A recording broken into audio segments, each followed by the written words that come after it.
Welcome, everyone. No, your ears do not deceive you. This is not Josh. This is not Brandon. This is Jen. I welcome you to the WADcast. We are on episode number 133. Amazing. Josh and Brandon have a well deserved and hopefully really exciting night off. I am going to take over the WADcast this one time, and I don't know, hopefully we'll have some fun. So tonight we're going to talk, as the Wadcast always does, about things that relate to writers, actors, and directors. Lots of interesting things in the news this week, but our central theme this week is going to be about the idea that women either age in and out of Hollywood, or that certain choices, especially that women make, somehow, especially in their youth, preclude them later in life from advancing their career, and how people sort of perceive that. What happens? Why do we have such an odd disparity when it comes to women in Hollywood? So we're going to have a lot of those discussions. I Full disclosure, this is my first time hosting the Wadcast. I'm all by myself. It's a solo venture tonight. So if I screw up, don't blame me. Well, do blame me, but just don't tell Josh and Brandon. Okay, so let's start out this week by reviewing a awesome, really awesome article that I just came across in the New York Times. Specifically, this is about Gina Davis. Now, if you don't know who Gina Davis is, where have you been? She's an amazing actress and has been in some really excellent Hollywood blockbusters, from Beetlejuice to Thelma and Louise, and A League of Their Own, which I happen to know for a fact Josh loves. Um, and this article talks about Gina Davis's Gina Davis Institute on Gender in Media. So, I haven't heard a lot about Gina Davis recently, but apparently what she has been doing quietly behind the scenes for quite a few years is pulling statistics together, cultivating a really amazing amount of data that profiles how much influence in Hollywood women have, what percentage of time women spend on the screen, what percentage of directors and actors are women, whether they're relegated to roles that are a little bit on the side, or whether they are playing starring roles. Now, I'm going to sort of start out with a little bit of an anecdote. So, when I was growing up, I heard a lot of women in Hollywood via the westerns. And the westerns are definitely dominated by men. That is for sure. But there are really strong characters in westerns as well that are women. And my idea has always been that that era produced some of the strongest women in Hollywood that there were. So 1940s, 1950s, into the 1960s, even in the 1970s, women were really taking a strong lead in Hollywood. Movies that couldn't be shot without women were shot and amazingly done.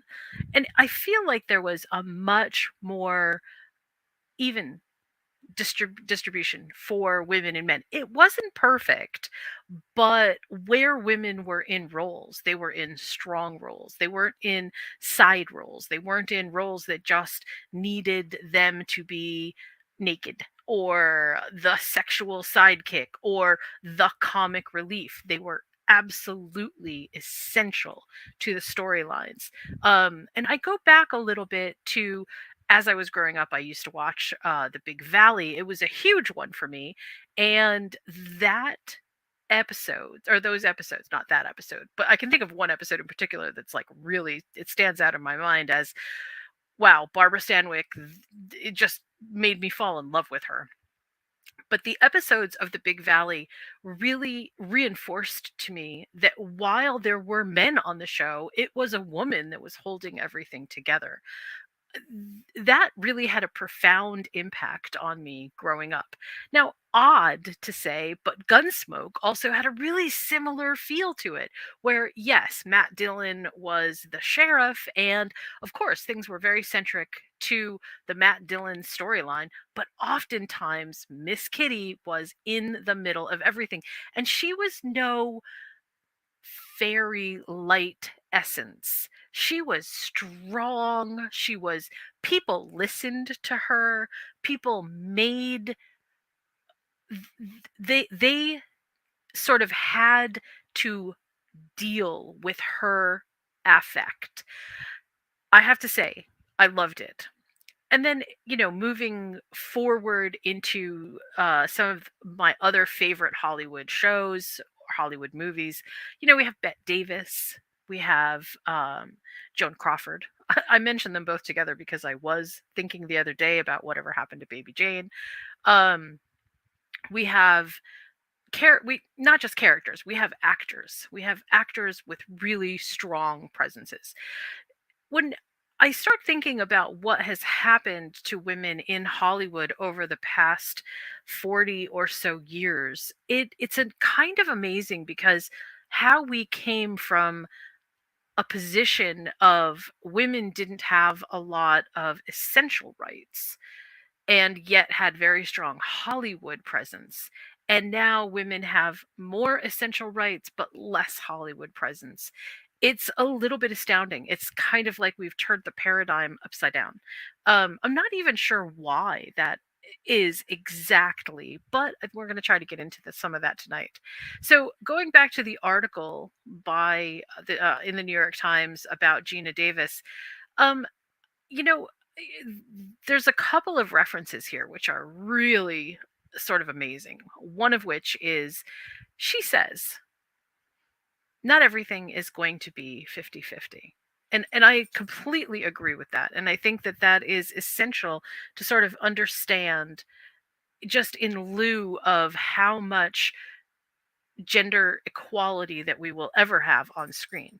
But when we say that things are not going to be 50-50, that means that there should be, at least sometimes, when there are all women on screen, as least in a proper um proportion to when we have all men on screen. Or we can have all men on screen and maybe a few women, but then we get to all women on screen and we just have a few men. Okay, we don't really see that anymore. And in fact, a really interesting thing that I came across in this article was, according to her media center, just the number of women in a crowd scene is disproportionate to the number of men. And I don't mean like, well, there's a couple of less men. It usually runs about 28%. Now, that's pretty staggering to me. That means that in that, to me, that is not an accident. That's not a, well, we just didn't have enough women try out for the roles, or there weren't enough women extras. That's a conscious choice.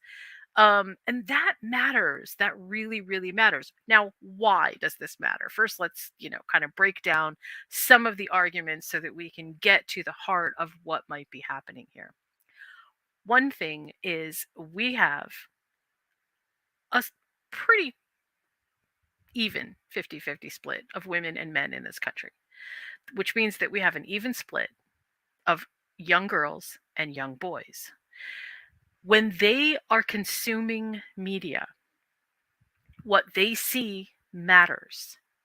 It matters to us as we get older too, which is what we're going to talk about in a bit. But it matters when you are younger that you have some representation seen on the screen. And if what you're seeing is only 28 or so percent of any scene containing women, you grow up believing that somehow you're less than, You are not being represented for some reason that you can't possibly know as a child. It's not like you understand the inner workings of Hollywood or have a political bent as a child. What you see is what you get, and you start to feel as if there is something wrong because your gender is less and less represented. Now, the same can be true or said, I should say, because the same is true for many different minorities, right? We tend to underrepresent all kinds of minorities. And it's not just that, well, they're in the minority, so they don't get, it's not, we can't really use that. It's they're so underrepresented, and then when they are represented, they belong in some kind of trope box where, you have uh like the fiery older woman, the woman who either is really angry or is violent, or, oh boy, the number of times when I see people, and this actually is borne out in the article from the New York Times as well, the number of times that I see older people or people who are overweight, people who are of any ethnic minority descent, they end up being the bad guys. They end up being the crazy people. They end up being as if like white men are the only people who can save the world from itself. It's pervasive, and it's important, I think, for us to understand that this kind of representation in Hollywood is absolutely a part of what we see in terms of the dynamic that we have where people are feeling disaffected. Why are they feeling disaffected? Are they actually experiencing something, or are they seeing it so continually that it becomes a reinforced idea that cannot be let go? Now, to drill down just a little bit on this idea about how, as women, especially women, are represented in Hollywood, um, you know, younger women, that is, let's say up to the age of 30, but in some ways not even up to the age of 30, but we'll be generous and say 30. The representation can be fairly dynamic, right? We tend to see women in starring roles until they are definitely, in their 30, or just up to being 30. And then it just drops off. And sometimes, rather than hire an actress who is older, Hollywood decides to hire an actress who is younger and age her up. Why? Why?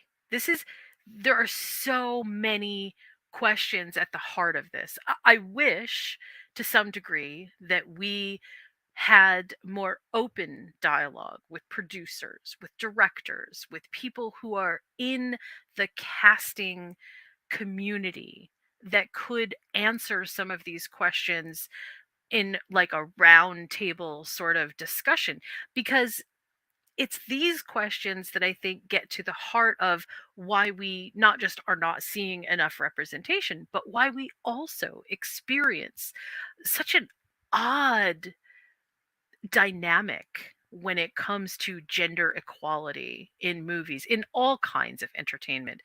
TV series are not immune from this. TV series include some of the worst representations for women that I can think of.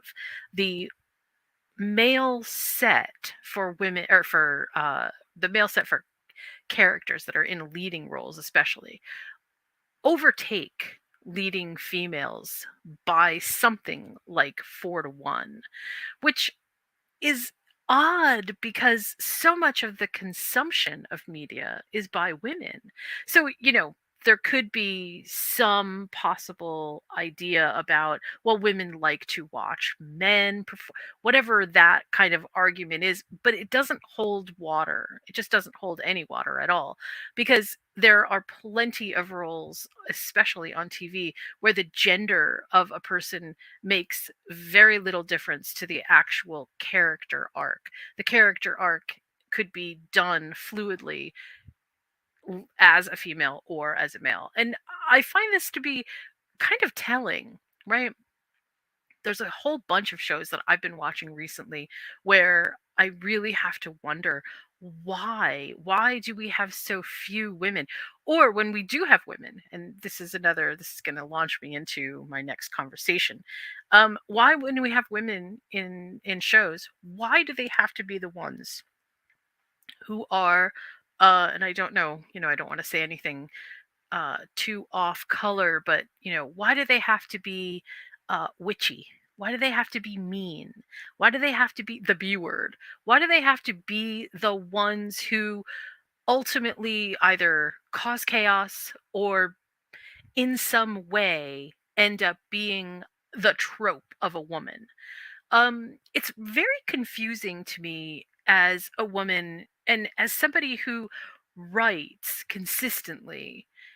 I certainly do not feel as if I write from one vantage point gender wise or another more.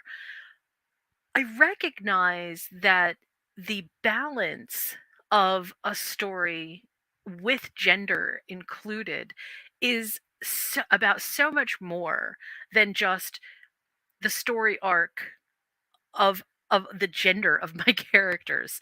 It's it's what fits, what works, it's what makes the story progress. And if you can do it fluidly, then you should try to do it fluidly. I just find it really fascinating that even with series like House of Dragon, right, which I love that series. Was not a huge fan of all of Game of Thrones, and I feel like they really sort of leaned in a little bit too much to the trope as well, of women being the demise of civilization, with Cersei, with Daenerys, with other than Arya um and Sansa, who had their own character problems in the later seasons. It just really felt to me like they kind of messed up a little bit. But then here comes House of Dragon, and we have very strong female protagonists, and they're strong not because they're female, they're strong because they're strong characters that were designed to be women in a world that was hostile to men. And so that kind of representation makes me so happy because they're not tropes, they're not caricatures of themselves, they're strong leaders.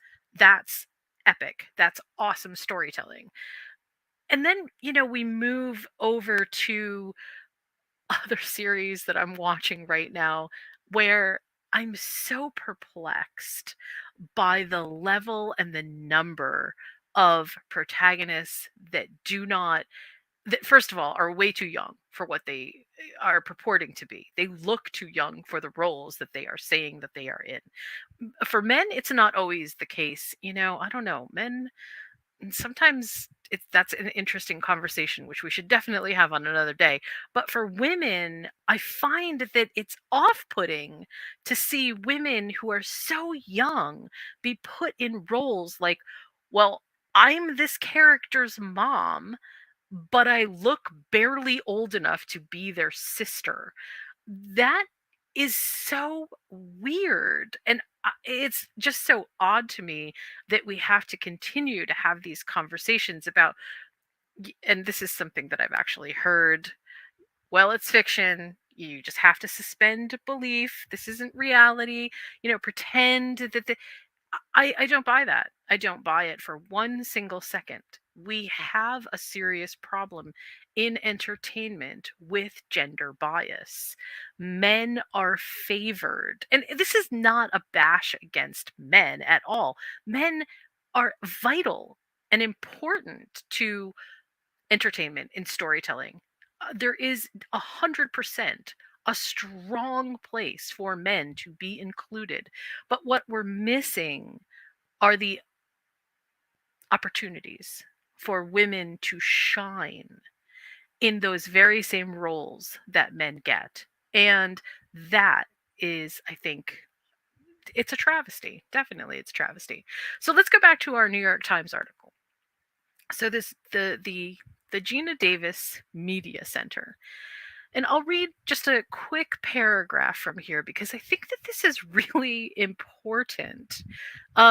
She says, and I'm just going to be brief about this because I don't want to get in trouble for reading too much of this article, but let's read this one call out paragraph. Miss Davis wasn't the first to highlight disparities in popular entertainment, but by leveraging her reputation and resources and by blasting technology at the problem, she made a hazy truth concrete and offered offenders a discrete path toward redemption. While the Institute first focused on gender data, its analysis now extends to race, ethnicity, LGBTQIA, disability, age 50 plus, and body type. Random, awful finding: overweight characters are more than twice as likely to be the violent character.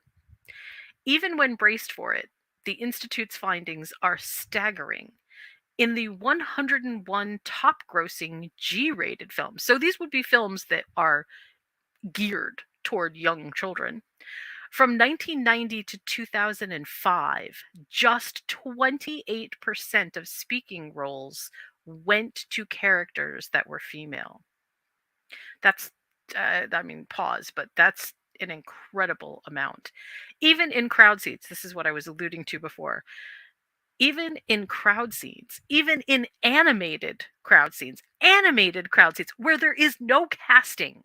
Okay, this is just an artist's rendition of what needs to be in the background.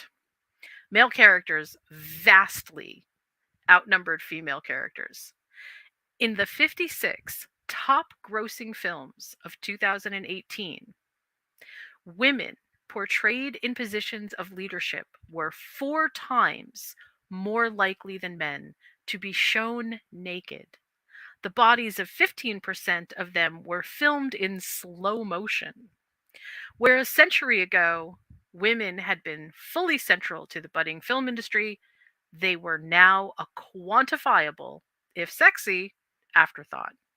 Now, once again, the findings of the Gina Davis Media Center, I don't feel like this is anything that is groundbreaking. I mean, bless Gina Davis for, again, like the article says, pointing technology at this so that there is no way that you can look away from it. You can't just excuse it and say, well, that's just your bias because you're a woman and you're just not seeing what you want to see. These are real hard numbers. It's hard to argue with a spreadsheet. And when we think about how this is happening, it's difficult for me to assume that there is any kind of reasoning behind it except gender bias. And again, the idea that even animators animate crowd scenes with more men than women, you cannot tell me that if you walk down the street of New York City that you are seeing more men than women. You're not.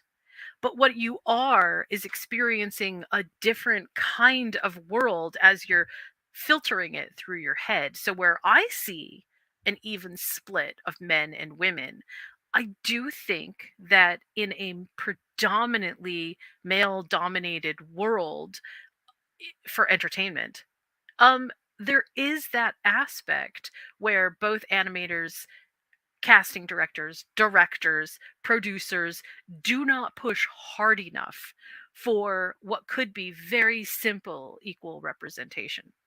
I'm not I promise to Josh, if you're listening, definitely not veering off topic too much, but that was really important for me to get out of the way because as we look at how the media then treats women that are past a certain age, I think it's important to understand that the bias exists industry wide and that this isn't just a selected issue for women that are over 30 or 40 or 50 or whatever, but it gets existentially more scary as each decade of a woman's life passes. Because if you are an actress and you are past the age of 30, you are much less likely to capture a leading role. You are much more likely to be put in the sidekick role or the role of someone that is just supporting.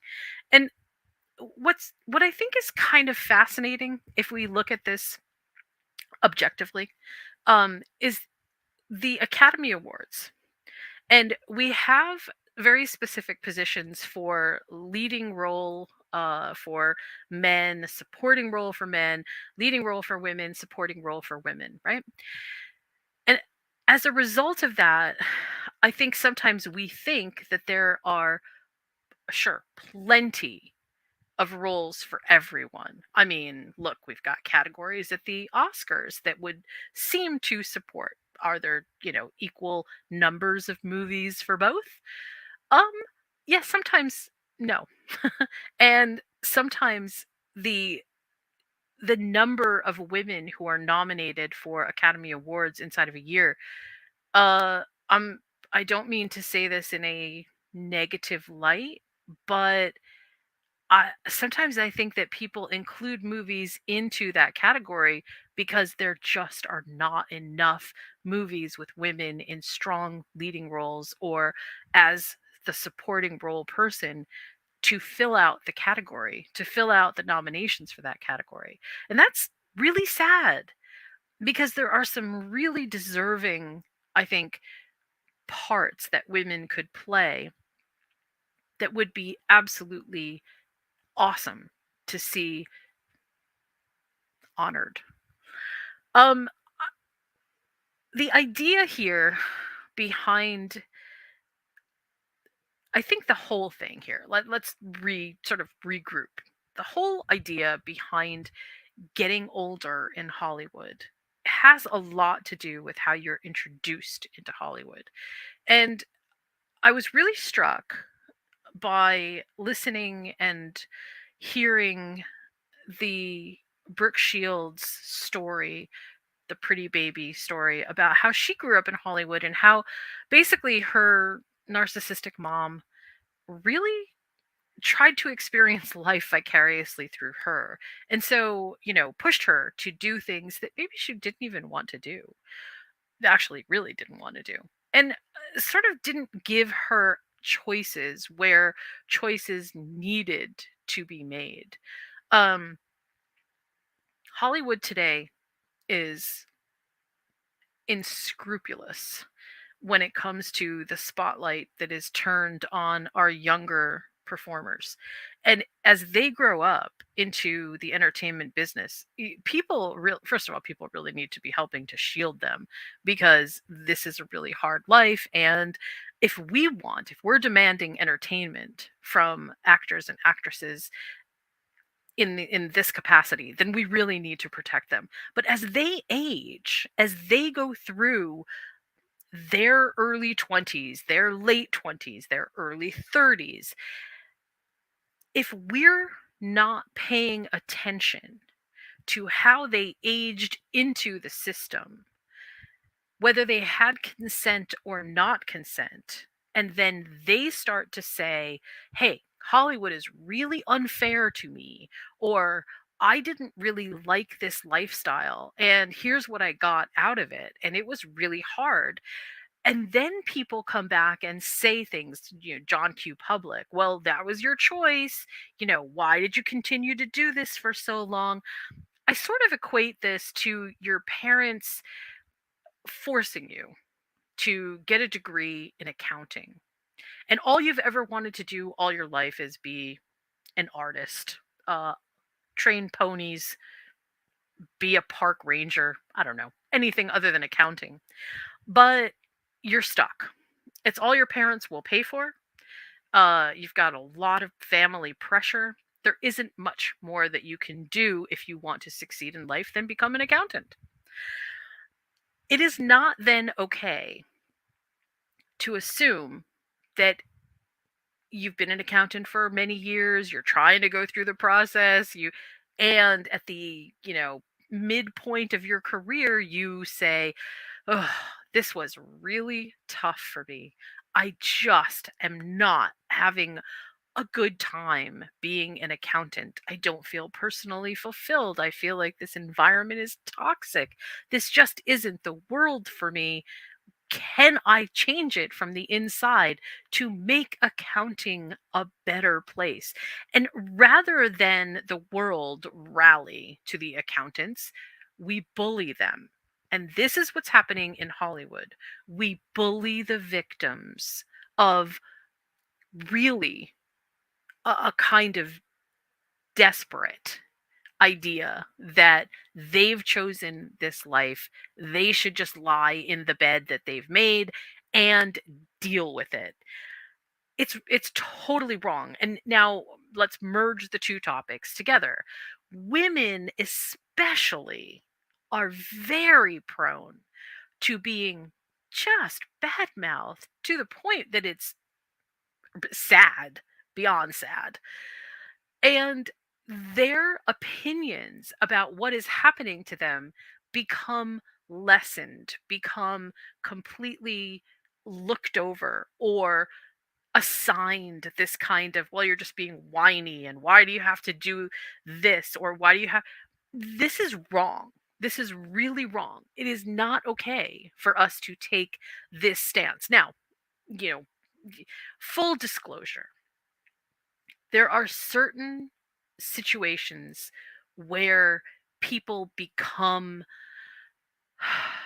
embroiled, shall we say, in crises that are far more than the profession. They're personal crises, they're highly and intensely close to the vest, right?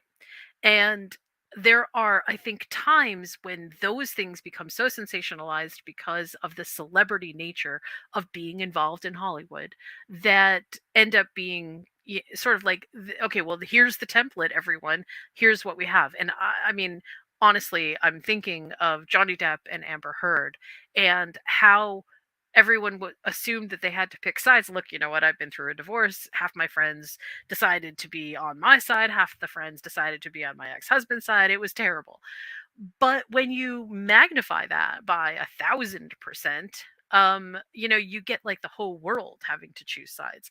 And the idea that Amber Heard was somehow, forget the argument or the claims or the, hey, here's the merits of whatever is going on. The fact that Amber Heard, who I don't really like and don't agree with at all, but the fact that she had to work 3 times as hard to get her point across because everybody jump on Johnny Depp's side is, and I love Johnny Depp.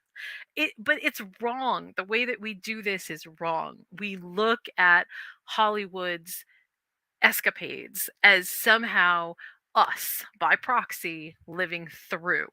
That we have to stop that. We have to stop that for everybody's sanity, but we really have to stop it, I think, because here's what it does. It puts a wall down for people, especially women, who try to say, hey, this isn't right, and I need to change it. Whether the personal merits of what you've done in your life indicate that you've been a phenomenal person, or, the best of the best Girl Scout or whatever, has nothing to do with whether an environment is toxic and needs to change. And that, I think, is where we really need to start looking. So let's move back to how Hollywood is treating aging women. As women move into their 30s, their 40s, less and less become involved in movies unless you have stardom attached to your name. And even then, that's no guarantee that you will get roles, that you will get a movie, anytime that you're shopping and looking for one.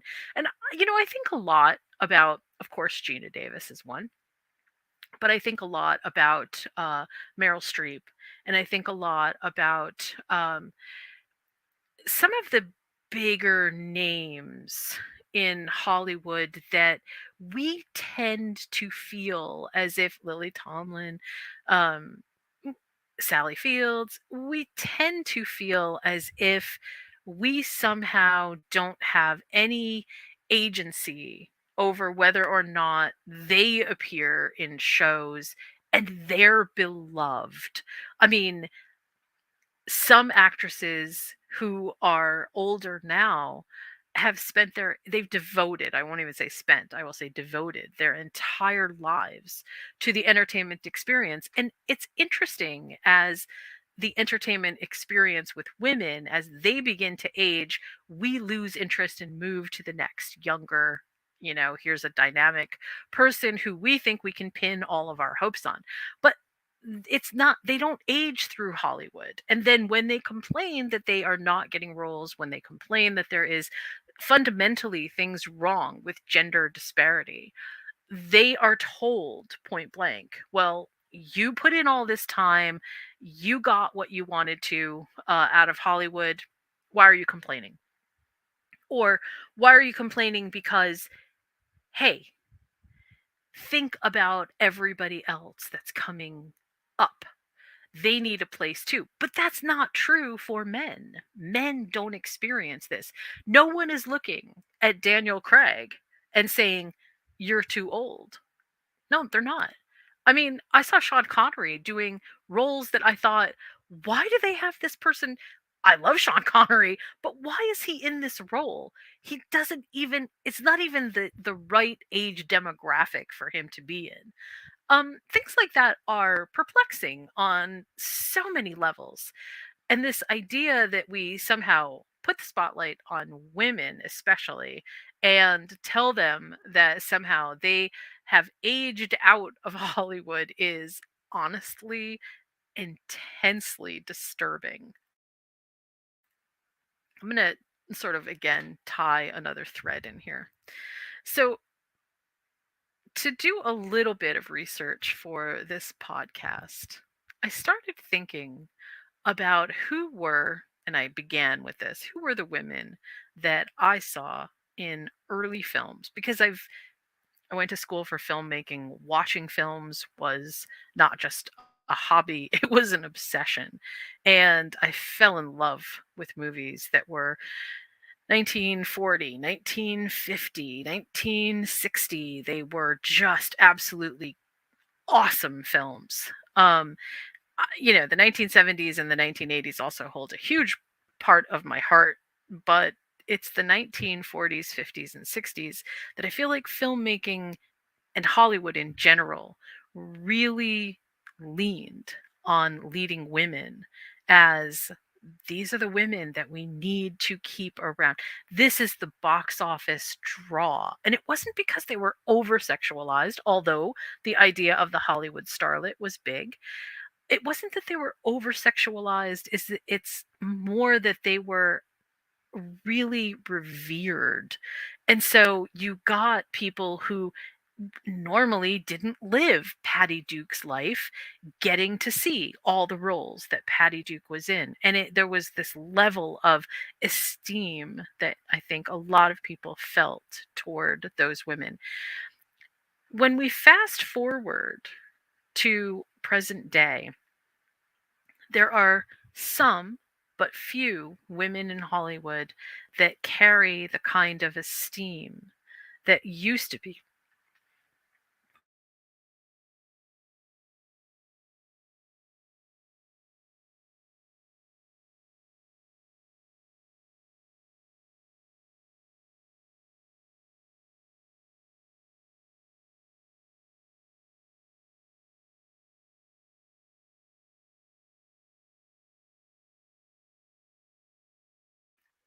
Okay, sorry about that. Tiny bit of a technical glitch here.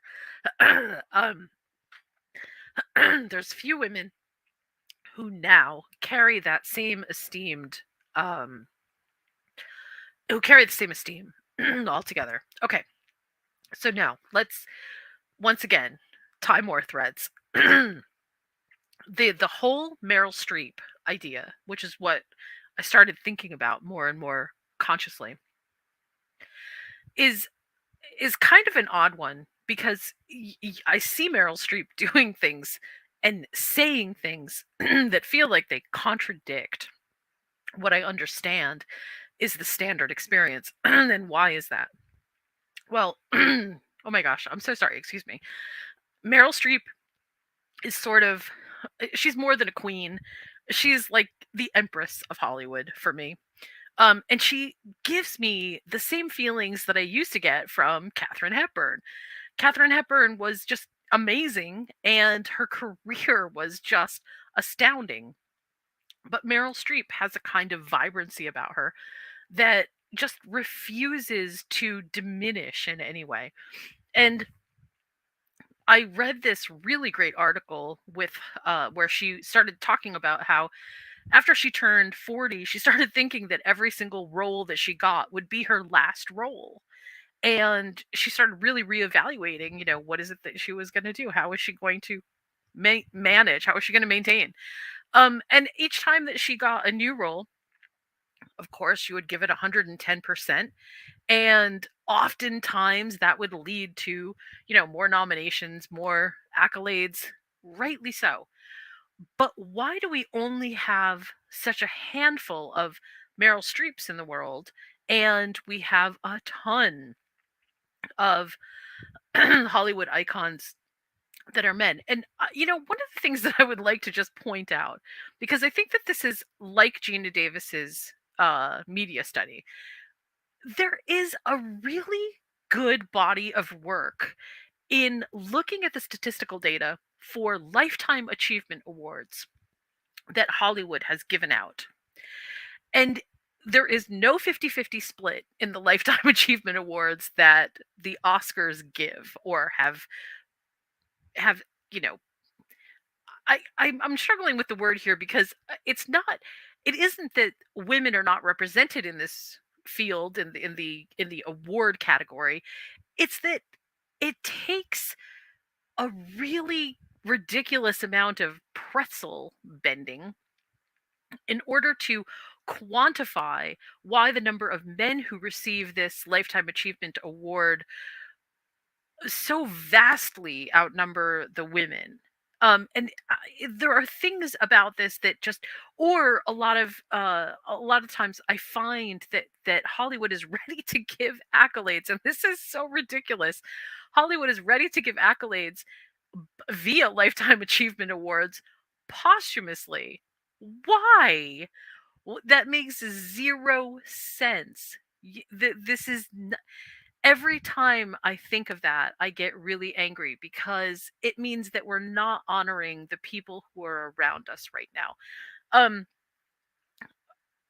I think, one of the other big issues that I have, and I've said this on numerous other podcasts, is that the toxic world of online commenting has really changed the way that we not just interact with each other, because that's one whole, sociology mess, which, look, I don't have a degree in sociology, so I cannot untangle it.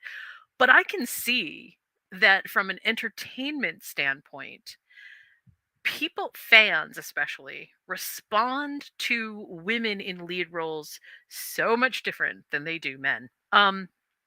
What shouldn't be an issue at all with gender becomes an issue. And so I'm going to point to two different things, right? The body of work that Tom Hiddleston has is pretty amazing. And I'm using Marvel references for a reason because I feel like they are touch points and most people know at least a little bit about Marvel. So Loki, which is one of Tom Hiddleston's characters, has a series, great series, just rewatched it a little bit ago. And it's solid. It's very good. And then we have the young star that is the Miss Marvel star. And the Miss Marvel star also gets her own series. And the review bombs are horrible because they don't speak to any real criticism. They speak to a level of gender dichotomy that is just so bad. Um, as I was reading through, again, in preparation for this podcast, as I was reading through the reviews for Miss Marvel that were initially put up, they had nothing to do with the talent of the actress or even the story. It was, why are you pushing this stuff down our throats? Why are you making us watch yet another show about some ethnic minority that we don't care about? Or why does Miss Marvel, it's in the name. Why does Miss Marvel have to be a woman? This is just more feminism crap. The kind of, it's not even hidden. It's just right out there on the surface for all to hear. And I think that in some ways we have normalized this idea that it is totally okay because, America, our First Amendment rights, to disparage especially the actresses that come up in Hollywood, and we leave an indelible mark on them. So it's no wonder that as they are aging through the Hollywood system, that they would then come back and say, "Hey, there's problems here. This isn't right. This destroyed my life, or this made me realize that in a male dominated industry, I have no voice." And for them to have the courage to say that and then be shut down because, well, you chose this, this was your idea, you wanted to do this in life, is really disingenuous to the entire argument altogether. Because what's fueling the consternation, if you will, from people that are review bombing and saying, well, why this or why that, has absolutely nothing to do with the actual content. It has everything to do with some personal or perceived slight that the audience feels that they have based on the subject matter. That's a ridiculous amount of criticism to level at a show that is simply trying to tell a story. Now, I will back up and I will say that, as I said before with the Gina Davis story, the Gina Davis Institute, the Media Center, the amount of data that they now have that directs you to really open your eyes to see what the real disparity is between genders tells a deeper story. It tells a story of the way that women, as they age through Hollywood, are treated and how they are marginalized once they reach that pivotal threshold of, you know, 27, when all of a sudden they're not viable anymore, or less and less roles are going to women, even over 30, even over 30. That's a huge problem for all of us. Not because, well, women are just being loud and hysterical, but because representation in media matters to everyone. If we are going to have open and honest conversations about how our stories continue to thrive and how we look at the direction, the producing, the casting, the even the writing, we need to understand that gender equality or gender representation makes a huge difference in how we see other aspects of Hollywood, including diversity with minorities, diversity of LGBTQIA plus, diversity in all different ways, because the biggest diversity issue that we have, in terms of, the one that is kind of staring us in the face and that is the easiest to solve, is to cast more women. This is a really simple proposition. Animators have zero reason to draw more men in crowd backgrounds than women. Casting directors can easily find women to be in background shots as much as men. There are That is a complete and total lost leader for me when anyone says, well, we just couldn't find enough women. That's not true. And then let's just really be thinking hard about how we all together bond with each other, because social media is not going away. Our ideas about how we communicate with each other, they're changing, but they're not going to change methodology overnight. So what we need to do is understand that blaming women, first of all, for being in positions that they're in, and then calling out the problems that Hollywood has with them, that's not a fault. That's a call to action. Once we get past that, we all, as the audience members, need to remember that if we have a problem with story, we should address the story, not the actors, not the it's not the character's fault that it's doing this or that, but it is a perception that we can say, okay, I didn't like this story. I didn't like the fact that the specific character did this, not I hate that woman because she's not doing a good job as Miss Marvel. That's the wrong way to phrase the conversation. And that's unfortunately more and more what I see. And of course, not to keep calling this out, but of course, the problem is that it's mostly men who are calling out women as if there is some kind of deep, dark secret that, well, women are trying to take over, or there's something terrible happening here. There's nothing terrible happening here. We just simply need to have better gender representation.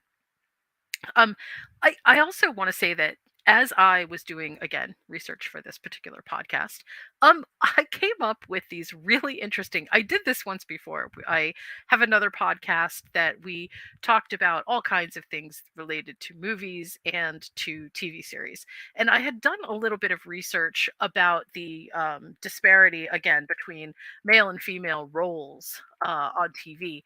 And what I came up with, which I thought was really interesting, was the number of female directors, and how that sort of permeates all the way down. And the number of female directors that we have in Hollywood right now is very small.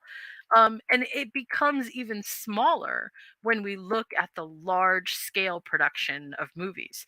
That is, independent, indie movies can have more women attached to them because they don't have the kind of big studio pressures that that big studio productions have.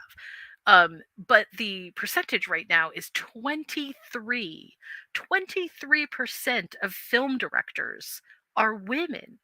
So again, we I think we have to look at this with a more holistic approach, because there isn't really a way to filter each individual problem with gender disparity in Hollywood, in entertainment, with actors, directors, writers, producers, studios. There's no way to filter it or distill it down to just one problem.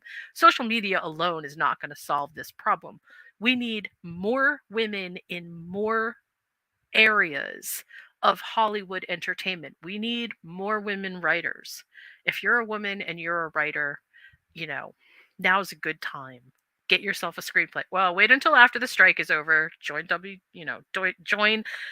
Make sure that you've got everything set. I won't get into the politics of that, but there's a strike going on. Still, good time to be writing. Um, if you're an actor, demand roles. That's a big one. If you're thinking about becoming a director, this is important. Your presence as a woman in directing fields, it matters. It really matters. If only 23% of film directors are women, but 80% of craft services are women, then obviously there's a little bit of a problem here. And it's not just that, oh, women are better at making food than they are at directing films. It's that there are more chances for you to make food as a woman than there are chances for you to become a director. That's just, I can't overstate that enough. It's just absolutely huge. Um, and one of the other things that we discussed on my podcast was the idea that the pipeline between Hollywood, well, between the early stages of apprenticing, of understanding, of it, no, I won't say interning because that's not really the right way to say it, but working on set so that you get the big knowledge that is necessary for directing skills. Those things evaporate. There are so few chances for women to work in those roles as understudies, if you will, for men. And that's another huge problem. Men need to allow women to be understudies in terms of directing, acting. Mentoring is such a huge part of this. I think also, if I could if I could postulate one more thing, women who create as artists are more likely to not be taken seriously than men. And this is just an inherent social bias, not a representation of art. That is why, historically, over the years, women have pretended to be men. It happens in writing, where you adopt a pen name as a man because you necessarily garner a different kind of respect. This is not okay, but it's historically what has been done. And this is an important part of how we perceive all of our entertainment, all of our Hollywood entertainment, all of our art in general. We have to allow for more women to permeate the entire structure so that not only do we get better representation, but we get more viewpoints. We get better art. I mean, this should not be rocket science, but honestly, the more diversity in art that you can get, the better the art. Not everything is acceptable to everyone. So you have many different versions of art to enjoy. And that is why you need to have a representation, a diversity in the art that you're looking at, that you are consuming and enjoying. Just in terms of positive steps forward, I will say that I am encouraged on a number of different fronts by many women stepping up and saying, "This is my voice. You cannot take it away. I absolutely have something to say, and I'm brave and courageous enough to say it." That's a big one. And I am also very encouraged by many men being willing and receptive to hearing that message and wanting to help to take that step forward. I'm going to refer back to the writer strike by saying that, if you're looking at the picket lines, there are there's a lot of men out there, but there are plenty of women as well. So at least we are starting to hear and see a little bit more in terms of representation. And if we can keep that going, then there just might be a good chance that in the future we can see more Barbara Stanwicks, we can see more Patty Dukes, we can see more Katharine Hepburns, as well as our present day icons like Meryl Streep and Gina Davis and Sally Fields and Lily Tomlin. I mean, we have a good set of people to mentor and people coming up in Hollywood to mentor. So, thank you so much for joining me tonight. I know that next week on the WADcast 134, Josh and Brandon will be back, and you'll get your regular assigned back and forth between the two of them, which is always fun to hear. I appreciate the chance to host this particular version of the WADcast. I hope you had a good time. I hope you learned something. And I hope, in the spirit of moving forward, you find a way to have your voice be heard as well. Thank you so much. Have a great night. We named the dog Indiana.